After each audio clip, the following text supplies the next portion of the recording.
एक छोटे से गांव में आर्यन नाम का एक लड़का रहता था। वो अपनी माँ और छोटी बहन के साथ रहता था।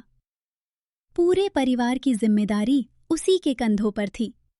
वो बहुत मेहनती था, लेकिन काम पर जाते समय वो अक्सर सोचता कि दूसरों की तरह अच्छे कपड़े, महंगे खिलौने और सुख शांति नहीं है। एक रात जब वो काम से लौट रहा था, तब उसने देखा कि एक बुजुर्ग आदमी बोरी उठाए थक गया है।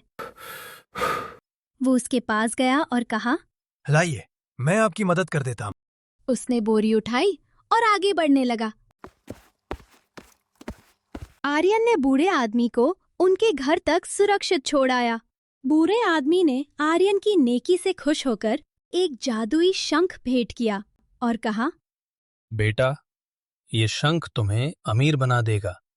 जब तुम अमीर बन जाओगे, अपने आप चमकने लगेगा। वो रात भर ये सोचकर खुश होता रहा कि वो जल्द ही अमीर हो जाएगा। अगले दिन वो इस उम्मीद के साथ काम के लिए निकला कि उसे कोई खजाना या ज्यादा पैसे मिलेंगे। वो गांव के पास ढाबे पर काम करता था। ढाबे पर पहुंचते ही रोज की तरह उसने सबसे पहले झाड़ू लगाया, फिर पोछा किया। इसके बाद वो खाना बनाने में लग गया और फिर अलग अलग बर्तनों में व्यंजन तैयार करने लगा। खाना पक चुका था और मालिक भी वहां पहुंच चुके थे। जैसे जैसे दिन चढ़ता गया, ग्राहकों की भीड़ बढ़ने लगी। कभी वो खाना परोसता तो कभी टेबल साफ करता। देखते ही देखते दोपहर बीत गई और सूरज ढलने लगा, लेकिन उसे कुछ भी हासिल नहीं हुआ। थोड़ी देर सोचने के बाद वो बर्तन धोने लगा और फिर आखिर में उसने कुंडी भी साफ की। आर्यन निराश हो गया।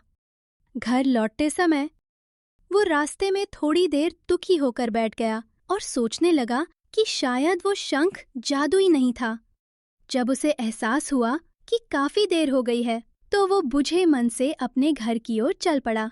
जैसे ही वो थका हारा अपने घर पहुंचा, उसकी छोटी बहन दरवाजे पर ही इंतजार कर रही थी और खुशी से बोली, भैया आ गए, भैया आ गए। तभी वह शंख पहली बार चमका।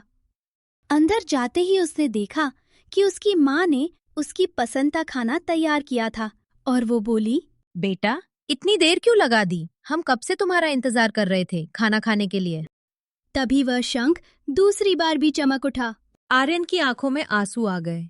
वो समझ गया कि असली अमीरी महंगे खिलौनों या पैसों में नहीं, बल्कि अपनों का प्रेम और साथ ही असली धन होता है।